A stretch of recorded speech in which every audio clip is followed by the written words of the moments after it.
साथीहरू यो केपी ओली चोरको पाल्तु कुत्ता महेश बस्नेतलाई चाहिँ अब लखट्ने भन्ने कुरो भइरहेको छ साथीहरू हैन।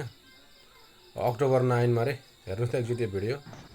ब्रेकिङ न्युज गाइज, फेरि अक्टोबर 9 मा भक्तपुरको गुन्डु भन्ने ठाउँमा महेश बस्नेत र केपी ओली र त्यसका आसेपासे गुन्डाहरूलाई त्यहाँबाट लखट्ने भनेर टिकटकभरि ट्रेन्ड चलाइरहेछन्। किनकि महेश बस्नेतले 2-4 दिन अगाडि चेन्जी भनेको गुन्डाहरू हुन्, यिनीहरूले केही पनि गर्न सक्दैनन् भनेका थिए होइन।